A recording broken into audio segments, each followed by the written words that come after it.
pessoal procura nutricionista com a tabela de calorias, procura nutricionista para emagrecer, perder gordura, quiçá ganhar massa magra. Mas será que é só isso a nutrição?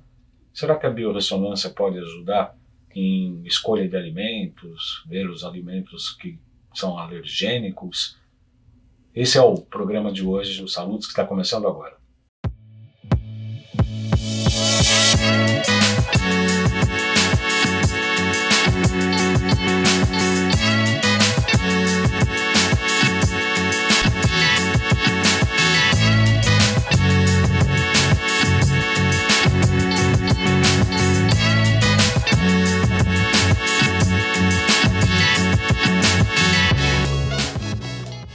Muito boa noite a você, começa aqui mais um Salutes, transmitido todas as sextas-feiras às 18 horas pela Com Brasil Canal 20, Oi TV Canal 28, Claro via Embratel Canal 3, Sky Canal 28, Vivo Fibra Canal 29. Todos os programas Salutes, depois exibidos, ficam disponíveis em dois canais do YouTube, o João Carlos Baldan e o canal Além de Agulhas. As chamadas dos programas e dos compactos são publicados no Facebook, LinkedIn, Twitter e Instagram, @jcbaldan.acupuntura. Nosso programa Salutes tem o patrocínio da Nova Ciência, líder em equipamentos de medicina integrativa. Todas as máquinas da Nova Ciência estão disponíveis em nosso consultório e você pode consultar uma breve descrição dessas máquinas no site da loja jcbaldan.com.br, do qual nós somos representantes. E também da Essential Energy, a natureza em frequências a serviço da vida. Os produtos da Essential Energy são produtos bem interessantes, o site é bastante explicativo, tem inclusive PDFs lá, a doutora Lucy Harasawa, que é a responsável, é bem bacana. E como você é espectador do programa Salutes, no cupom você coloca JC Baldan, tudo maiúsculo, JC Baldan junto, que tem um cupom de desconto para você. Muito bem, hoje nós vamos falar um pouco sobre nutrição e essa visão que se tem da nutrição, da nutricionista, de você só querer emagrecer e buscar as calorias dos nutrientes, dos alimentos. Será que a nutrição é só isso mesmo? Cada vez mais a nutrição está ganhando espaço dentro da área, inclusive médica, né? Hoje tem muitos médicos nutrólogos e tal. Para falar sobre esse assunto, eu tenho o prazer de receber a doutora Angelina Zapponi, que é nutricionista funcional integrativa. Muito boa tarde, Angelina, é um prazer recebê-la aqui, seja muito bem-vinda. Obrigada, agradeço o convite, é uma alegria para mim estar aqui hoje. É isso mesmo, a nutrição é muito mais, obviamente, que ver a tabela de calorias? Se a gente parar para pensar que o ser humano é composto por aproximadamente 100 trilhões de células, e cada célula do nosso corpo depende de 44 nutrientes diferentes conhecidos para funcionar bem todos os dias, aí a gente tem uma noção do quanto a alimentação tem que ser variada em qualidade nutricional, não só em quantidade, porque na natureza não existe nenhum alimento que seja nutricionalmente completo. Nenhum. Né? Nenhum, só o leite materno, né? Que a gente tem por poucos meses de vida ou poucos anos de vida, dependendo se aquele indivíduo foi amamentado ou não. Você está querendo dizer que precisa suplementar ou precisa fazer umas receitas adequadas de ingredientes? A gente precisa ter uma variedade na ingestão alimentar. Respeitar a sazonalidade dos alimentos já ajuda muito. Sim. Então, ter variedade não significa você tentar ter um prato com 6 cores, 8 cores. A gente sabe que na prática isso é inviável, né? Então, se a gente conseguir colocar ali um alimento de cada grupo, por exemplo, uma verdura, um legume, um carboidrato e uma proteína, a gente já está bem nutrido. E em relação a valor nutricional do alimento, né, que você perguntou, você tá falando se você está querendo dizer que é necessário suplementar, então? Não necessariamente, né? Mas assim, se a gente parar para pensar que o valor nutricional do alimento hoje ele tem minimamente 40% menos nutrientes do que tinha na década de 80. 80? Imagina na década de 80. 40. Exatamente. Porque na década de 80 que começou, as técnicas de plantio mudaram, né? Eles não faziam mais cultivo e recuperação do solo, exatamente, para replantar uma nova safra de alimentos. Então, o valor nutricional do alimento hoje é menor. E associado a isso, o Brasil é o país que consome que tem a maior quantidade de agrotóxicos em alimentos liberada, e cada vez libera mais. Inclusive o glifosato, que é um grande vilão, né? O glifosato, ele faz um biofilme no intestino impedindo a absorção de nutrientes. Então tem muitas pessoas hoje em dia que têm intolerância a glúten, mas induzida por uma toxicidade ao glifosato. Que não necessariamente seja a tolerância ao glúten. Às vezes não é, porque na verdade, aí a gente já vai até para outro assunto, mas assim, a farinha de trigo que a gente consome hoje realmente é diferente do que tinha no início da década de 50. Se a gente tentasse fazer um pão com a farinha de trigo, do trigo que a natureza deu, a gente não conseguia, porque era um trigo com baixo teor de glúten, e o glúten é o responsável por dar elasticidade à massa do pão. Então, quando a indústria da panificação, juntamente com cientistas agrícolas americanos, descobriram isso, no final da década de 50, o que eles fizeram? A pretexto de sanar a fome mundial, vamos desenvolver um trigo com alto teor de glúten. Então, hoje a gente consome um trigo que tem 500 vezes mais glúten. 500 vezes mais glúten. Ele tem um peso molecular muito grande. Isso altera muito a nossa permeabilidade intestinal. Tudo que a gente come e consegue digerir, né? Se Deus quiser, se a gente mastigar bem, não comer irritado, ansioso, nervoso, com pressa, não tomar líquido com a refeição, os nutrientes extraídos do alimento durante a digestão, eles são absorvidos a nível intestinal. Você consegue avaliar no seu consultório, por biorressonância ou por algum tipo de exame, se a pessoa tem intolerância a glúten ou está intoxicada com glifosato, por exemplo, como você disse? Lá no consultório eu testo vários alimentos, os principais, né, trigo, leite, as leguminosas, que são a família do feijão, lentilha, ervilha, grão de bico, as castanhas, verduras cruas, fibras, legumes, algumas frutas eu testo também, como banana, maçã, abacate, coco, tomate. Eu testo alguns alimentos, coco, por exemplo, testo vários metais, o glifosato é um deles, testo ressonância com chás, testo vitaminas e minerais, frequência de órgãos também, alguns frequenciais, florais frequenciais, para entender como aquele indivíduo está. Porque eu costumo dizer que a vida é cíclica, né? Ela é feita de momentos de guerra, de paz e de férias. Então, os soldados alemães durante a Segunda Guerra Mundial, eles se alimentavam de batata. Retornavam da guerra com intolerância à batata. E por que isso acontecia? Porque comeram muita batata? Não. Porque eles consumiam alimentos sob estresse. Então, quando o corpo está sob estresse, e consequentemente o hormônio predominante ali é cortisol, a chance dele ter uma reatividade a alimentos é muito maior. Porque o sistema imune dele, quando a gente está em guerra, né, vamos dizer assim, com cortisol, essa via do cortisol acionada, o modo de luta e fuga do corpo acionado, o nosso sistema imunológico está em estado de alerta. Então ele é como se ele tivesse assim, ó, atirando para tudo quanto é lado, tentando se defender. Então, geralmente, todos os indivíduos têm intolerâncias alimentares ou incompatibilidades alimentares que são genéticas, mas são poucas. Acontece que, dependendo do equilíbrio do nosso terreno biológico, do nosso momento de vida, se você está em guerra, em paz, de férias, você pode naturalmente desenvolver incompatibilidades secundárias ou terciárias daquela primária. Isso acontece. E isso se chama vida. Então é isso que eu gosto de ensinar para a pessoa que está sentada ali na frente. Que você, quando tem conhecimento, naturalmente você desenvolve autonomia sobre o seu hábito alimentar. Você entende, poxa vida, nossa, eu estou em guerra, meu nível de estresse está alto, ou eu estou com uma infecção aguda, ou eu estou com um problema aqui, meu sono está péssimo. Você já sabe que é um momento que você deveria ter um olhar mais atento para a alimentação. Sem dúvida. O Programa Salutos existe há 12 anos e veio com a missão de resgatar a acupuntura e a medicina tradicional chinesa, que são as minhas especialidades, e unir com o que há de mais moderno na área de terapia e das frequências e da medicina mesmo. Então entra a física quântica, os equipamentos eletrônicos da nova ciência e tudo o que tem de mais moderno. Obviamente que nesse período o papel da nutrição mudou bastante.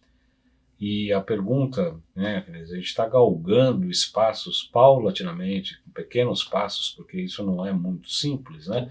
A mudança de consciência do paradigma geralmente leva algum tempo. E eu estou perguntando em relação a como a gente abriu o programa. As pessoas ainda procuram o nutricionista pensando na questão do emagrecimento e na tabela de calorias ainda? A maioria das pessoas sim, mas esse cenário vem mudando. Está mudando. Está mudando. As pessoas me procuram hoje em dia com um objetivo mais voltado para longevidade saudável, sabe? Então, geralmente eu envio uma pré-ficha, né, para o paciente preencher, e a longevidade saudável sempre está ticada, com todos os pacientes, independente do objetivo. O emagrecimento também está sempre ali, mas a longevidade está junto, está caminhando junto, sabe? E a nutrição é uma ciência que atua na prevenção. Então, por exemplo, quando o paciente chega lá com algum exame bioquímico, para mim, né, para eu interpretar, eu acho que tá tudo bem, eu dei uma olhadinha, tá tudo bem. Eu falo assim, olha, eu não miro em valor de referência. Valor de referência se baseia em população doente, não em população saudável, né? Eu miro em níveis de excelência e eu sempre bato na tecla. A nutrição é uma ciência que atua na prevenção. A nutrição atua a nível celular, né? Então a gente consegue silenciar a atividade de um gene ou aumentar a expressão dele pelo que você come, né? Pelo meio ambiente que você vive, pelos seus padrões de pensamentos e emoções, né? Então a gente vê cada vez mais a influência da epigenética, né? Do meio ambiente, do seu estilo de vida e da alimentação no silenciamento ou na ativação de um gene, tanto que te predispõe a alguma doença crônica não transmissível, quanto um gene relacionado à longevidade, por exemplo. Então você avalia todos esses exames bioquímicos e faz a tua biorressonância e faz uma avaliação para tratar a questão da nutrição, é isso? A biorressonância fica geralmente na parte final da consulta. Porque só final? Final, porque eu costumo dizer, eu falo muito isso, o nosso corpo fala. Então ele dá sinais e sintomas o tempo inteiro de quando uma coisa não vai bem. Então só pelo que o paciente já falou para mim, eu já sei. A biorressonância é muito bem-vinda para mim, para eu avaliar a frequência de órgãos, embora a maioria eu já saiba pela consulta mesmo, eu gosto de ouvir o paciente. Né? Acho que a consulta ela tem que ser dedicada no mínimo 40% da consulta a ouvir o paciente. Porque história pregressa fala muito daquele paciente, sinais e sintomas atuais, momento de vida, pergunto, gosta do trabalho, não gosta, diz muita coisa para mim. Na biorressonância, quando eu utilizo a bio também para detectar se aquele paciente está acumulando metais, se não está, aí me ajuda demais. Agora, em relação ao alimento, já fica muito claro para mim o que aquela pessoa pode e o que ela não pode, mas eu uso. Mas eu deixo na parte final da consulta. Quer dizer, então, quando você começa com a biorressonância, você já tem um norte, já tem um caminho a seguir, a estrada já está desmatada e o traçado da estrada já está praticamente pronto. Porque o profissional de saúde, ele tem que saber interpretar os sinais e sintomas que aquele paciente dá, né? Eu acho que a biorressonância é uma ferramenta propedêutica maravilhosa. Adoro, sou fã. Mas o profissional não pode também ir direto para a bio assim e... vamos ver o que a bio vai falar. Não. Você tem que ouvir o que aquele paciente está falando. E muitas vezes, por exemplo, se dá na biorressonância que o paciente pode consumir carne vermelha. Mas eu sei que aquele paciente tem sinais de desbiose, né, de desequilíbrio na microbiota intestinal. Ou tem um sono que não está na melhor qualidade do mundo ali, que ele janta tarde. Já falo, olha, carne vermelha é só no almoço. Né, porque a gente tem que considerar a individualidade e os aspectos funcionais daquele paciente. Como é que está a digestão? Eu gosto de considerar também as características do tipo sanguíneo. Não me baseio em tipo sanguíneo para elaborar minha conduta, mas o tipo sanguíneo é um guia muito interessante. Eu também. Ele bate muito, né, com a clínica. Inclusive com as intolerâncias alimentares. Exatamente. Né? Eu uso muito o tipo sanguíneo para ver a questão das intolerâncias, né? O tipo O, principalmente com glúten e leite, né? Dá muita intolerância, etc. Exatamente. Agora, o público que te procura, né? Qual a porcentagem das pessoas que não vão atrás de tabela e sim por uma longevidade saudável? Quanto seria? 20%? Acho que até 30%. 30%. 30%. O que é bastante, está se modificando. Né? Já melhorou muito. Do ano passado para cá já melhorou muito. E no seu dia a dia, quando a pessoa chega com tabela de caloria, você consegue inserir essa ideia de que nutrição é muito mais do que isso? 100%. Como? Explicando, né? Então, todo paciente fala para mim, nossa, obrigada, viu? Foi uma aula. Porque eu explico. Seu corpo funciona assim. Seus sinais e sintomas estão querendo dizer isso. Alimento não é pezinho, pontinho, vilão, mocinho, engorda, emagrece. Alimento não é só caloria. O alimento é também caloria, mas ele não é só caloria. A gente tem que olhar para o alimento, avaliar o perfil de nutrientes que ele tem e adequar estrategicamente às suas necessidades e objetivos. Então eu falo assim, como é que você consegue produzir, por exemplo, a ansiedade é uma queixa muito comum, né, no consultório. Como é que você consegue produzir serotonina? Se você não tiver B3, B6, B9, B12, triptofano e magnésio, fica difícil. Então, eu falo que o nosso corpo ele funciona igualzinho uma receita de bolo. Ah, eu quero fazer um bolo de banana. Você precisa dos ovos ou de um gel de linhaça, se a pessoa for vegana, né? Mas de um agente de levedação ali. Preciso da banana, preciso de alguma coisa para adoçar, preciso de algum tipo de farinha, preciso de algum tipo de gordura. É igual a receita de bolo. Então, de onde vem esses nutrientes? Do alimento, mas do alimento que foi digerido, absorvido, para poder depois ser bem utilizado. Porque a digestão hoje é um dos grandes entraves também na nutrição que eu vejo. Assim, as pessoas acham que podem... as pessoas comem para parar de pé, né? Não vê o momento da refeição como um momento de investimento na saúde. Então, toda a digestão só ocorre quando o seu sistema parasimpático está acionado. Digestão não ocorre com o sistema simpático acionado.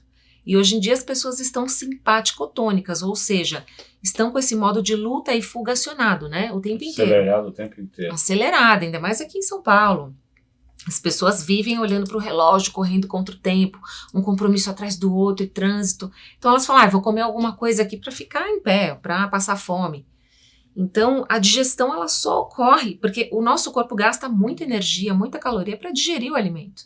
Sem falar da hipocloridria, que a gente vai falar daqui a pouco. Que já é uma consequência disso. Eu peço para o Neto colocar o nosso ilustração sobre o curso de Biofísica, Tecnologias e Práticas Integrativas na Saúde. Esse é um curso de pós-graduação que começou no final do ano passado, está ocorrendo durante todo esse ano e ocorre também no próximo ano, em 2024. Esse curso você pode fazer modularmente, são vários temas, você pode fazer a qualquer tempo e a qualquer momento. Essa grade ela é meio flutuante, modifica aqui, acolá, mas você pode fazer nos módulos e vai obtendo os créditos, né? Depois que você fechar todos os módulos, aí você conquista o diploma de pós-graduação nesse curso de Biofísica, Tecnologias e Práticas Integrativas na Saúde. A gente sempre está presente ali. Os interessados podem entrar em contato com a Tássia, 95687-5835. Vou pedir para o Neto colocar o GC da Tássia, 95687-5835, para as informações do curso de pós-graduação em Biofísica, Tecnologias e Práticas Integrativas na Saúde. Muito bem, nós estamos recebendo aqui a Angelina Zapponi, que é nutricionista funcional integrativa. Nós estamos falando da questão da nutrição, calorias e o que isso pode ver com a longevidade e com a qualidade de vida e uma medicina até preventiva. A hipocloridria é um problema sério hoje. A gente participo de alguns grupos de discussão de alguns médicos que falam muito sobre isso. Eu cheguei a consumir também ácido clorídrico, 4%. É isso mesmo, hipocloridria, mesmo porque depois de uma certa idade o estômago já não tem tanto ácido. É exatamente o que eu ia falar, né? Que à medida que a gente começa a envelhecer com 25 anos, mas é mais a partir dos 35. Comecei, então. É a partir dos 35 que a gente sente mais, né? Então, isso é um processo fisiológico, esse declínio ele é fisiológico. Mas se eu estou com um padrão de pensamentos, por exemplo, voltados para medo, raiva, ódio, eu também altero a minha capacidade de produção de acidez, porque eu estou com o meu sistema simpático acionado. Ativado. E digestão só ocorre quando o parasimpático está acionado, ou parasimpático seja, do relaxamento, né? Fora isso, eu vejo muito assim hoje em dia as pessoas, pelo fato de buscar muita facilidade, conveniência, que eu entendo isso. Eu vejo muito, no consultório eu costumo brincar, eu falo, olha, se o paciente, se a gente pudesse oferecer para o paciente, olha, eu vou cozinhar para você abrir sua boca e colocar a comida dentro da sua boca, ele aceita, porque ele não quer ter trabalho, né? Então a gente tem que pensar que Quando a gente busca facilidades, né, eu busco, por exemplo, a ingestão de alimentos processados, pronto, é o pão que dura ali no mínimo 25 dias, né, dentro da embalagem não estraga. Não mofa, né? O Alexandre estava aqui e falou que não mofa. Vira fóssil, né, mas não mofa. Uma paciente minha tinha um pacote de bisnaguinha em casa e ela não queria que a filha comesse e tal, escondeu no armário e depois de 5 meses, ela vasculhando o armário, ela encontrou o pacote de bisnaguinha e não estava mofado. 5 meses. 5 meses. E aí ela informou, mostrou... né? Isso promove um dano a nível intestinal absurdo, né? Porque o conservante, ele mata bactérias da classe gram-negativa e gram-positiva. Bactérias probióticas, e o termo probiótico significa a favor da vida, quase nada importante, né? São as bactérias mantenedoras da nossa saúde. Elas é que fazem a seletividade do que vai ser absorvido e do que não vai ser absorvido a nível intestinal, ou seja, nutriente passa, tranqueira fica. As bactérias probióticas são da classe gram-positiva. Então, quando a gente consome um alimento com conservante, você mata quem te protege, né? As gram-positivas. Gram-positivas. Então, você mata as suas bactérias probióticas. O que é gram-positiva, na verdade? É uma classe de bactérias que tem uma ação protetora no nosso corpo. Então, elas liberam ali peptidoglicanos em decorrência da fermentação do resíduo de alimento que chegam para elas. Em contrapartida, as bactérias gram-negativas, que são os fungos e bactérias patogênicas, quando elas fermentam o resíduo do alimento que chega ali para elas, elas liberam lipopolissacarídeos na nossa corrente sanguínea, ou LPS, né, que é a sigla mais falada, mais fácil de entender, e eles são endotoxinas. Eles ativam fatores de transcrição nuclear. O fator de transcrição nuclear é um gene que exerce uma influência sobre um grupo de genes, que é o NF-kappa-beta. Então, o NF-kappa-beta, quando é acionado, ele atua sobre um grupo de genes pró-inflamatórios. A gente consome, por exemplo, uma gelatina, que tem ali o corante faz a mesma coisa. Então, na verdade, a gente começa a apresentar desequilíbrios, né, sinais e sintomas em decorrência de uma série de fatores. Nunca é uma causa só, é lógico que não. O ser humano é muito complexo para falar isso. Então, as pessoas, quando têm queixas em relação à digestão, quais são os alimentos que mais podem sobrecarregar o trato digestório? Né? Farinha de trigo, porque contém o glúten, que é uma proteína de difícil digestão, tem um peso molecular grande, ela é comprida, e a caseína, além da beta-lactoglobulina, que são proteínas presentes no leite e nos derivados de leite. Esses são os alimentos de mais difícil digestão, tá?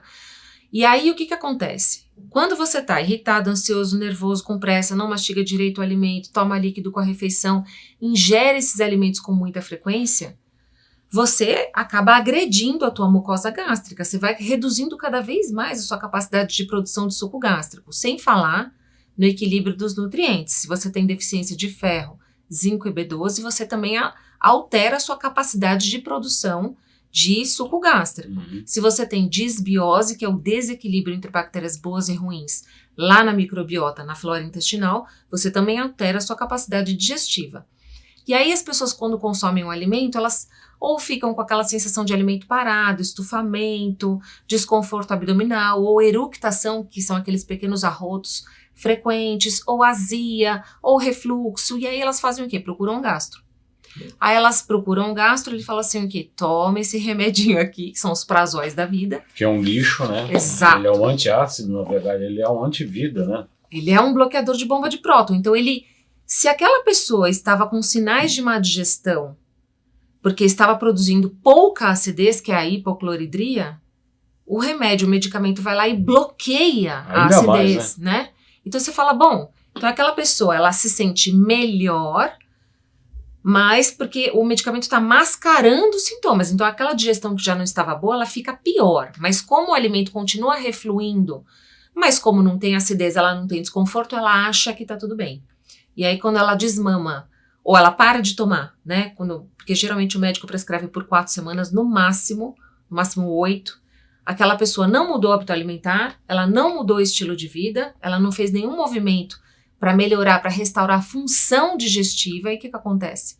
Ela volta a sentir e volta para o remédio. Então eu tenho pacientes que tomam inibidor de bomba de próton há 15, 18, 20 anos. E eu tiro. E já tem estudos, inclusive, que depois de 20 anos de consumo contínuo de omeprazol e os prazóis da vida aí, possibilidade grande de promover demência.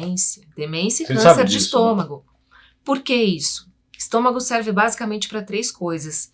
Ele é a nossa primeira barreira de defesa imunológica, por isso que aqui é ácido. É o único órgão do corpo humano que possui capacidade de acidificação. 4%, 4, né? De 1 a 3. 4, né? De 1 a 3 no momento da digestão. 4,5 a 5,5 quando a gente está aqui conversando, normal, sem comer, né? E aí, deveria ser de 1 a 3, né? Espero que já a maioria das pessoas tenha, mas é difícil. E segunda função básica do estômago, fazer a ionização, ou seja, a acidificação de vitaminas e minerais presentes naquele alimento que eu ingeri, para que eu consiga absorver esses nutrientes a nível intestinal. Então, existe esse equilíbrio ácido básico no corpo que a gente precisa estar atento. pH sanguíneo, alcalino, de 7,35 a 7,45. pH estomacal, muito ácido. pH intestinal, levemente ácido, para que eu consiga ter uma homeostase, um equilíbrio e absorver os nutrientes a nível intestinal. E a terceira função básica do intestino é fazer a hidrólise, ou seja, a quebra da proteína presente naquele alimento que eu ingeri. Os alimentos fontes de proteína são peixe, frango, ovos, carne vermelha, carne suína, e tem também as proteínas de origem vegetal, que são as leguminosas, a família do feijão. Feijão, ervilha, lentilha e grão de bico e soja. Né? E suprime, ela é capaz de segurar a necessidade de proteína? Estou pensando nos vegetarianos, nos veganos. Sim, sem dúvida alguma, sem dúvida alguma. Quais que são as proteínas vegetais? Vagem? Feijão, ervilha, lentilha, grão de bico e soja. Ervilha também, né? Ervilha também. Ervilha também, porque tem inclusive o whey protein de ervilhas. Né? A ervilha e a lentilha são mais proteicas do que o feijão e o grão de bico. E a soja? A soja ela tem um perfil nutricional mais parecido com a carne vermelha. A soja tem problema de agrotóxicos também, né? Tem, assim como todas as leguminosas. E a questão da progesterona na soja para os meninos? Estradiol. E progesterona também, né? Ou não? Ela tem... É mais estradiol, né? Estradiol, né? Porque está relacionada à ginecomastia, então é mais estradiol. Existem evidências falando que, sim, que a soja ela tem as isoflavonas, né? Que atuam como estrogênio. E tem estudos falando que isso não, que isso caiu por terra, que isso é extremamente seguro. Eu, sinceramente, Angelina Zapponi, eu não acho que nenhum alimento é capaz de ser um vilão ou mocinho isoladamente. É um conjunto de fatores que a gente tem que pensar. Então, eu tenho indivíduos que são vegetarianos, veganos e têm uma saúde ou um perfil hormonal muito bom. É claro que os indivíduos onívoros que consomem proteínas de origem animal têm um perfil hormonal mais interessante, melhor do que quem é vegetariano ou vegano, sim. Até porque a gente consome colesterol via dieta, né? Os alimentos de origem animal têm colesterol e o colesterol é um hormônio importantíssimo para a saúde. Ele é precursor dos hormônios sexuais. Então, sim, isso existe. Agora, é possível, sim, perfeitamente possível você ter uma adequação de aminoácidos tendo uma alimentação vegana. Só precisa avaliar se esse indivíduo tem uma boa tolerância às lectinas presentes nos grãos. Quero agradecer a presença da Angelina Zapponi, que é nutricionista funcional integrativa, que esteve presente aqui no nosso programa. Os contatos dela estão aí com o GC, que o Neto acabou de colocar. Quem tiver interesse pode entrar em contato com ela pelo e-mail ou pelo Instagram ou o telefone celular. Então aí todos os contatos da Angelina Zapponi. Angelina, muito obrigado pela sua presença, foi um prazer recebê-la aqui. Nós vamos fazer um outro programa no próximo, vamos gravar ainda hoje um próximo programa falando sobre a questão das doenças autoimunes e a nutrição, os alimentos e as doenças autoimunes, que será exibido na próxima semana. Muito obrigado pela audiência, boa semana a todos e até sexta. Até sexta.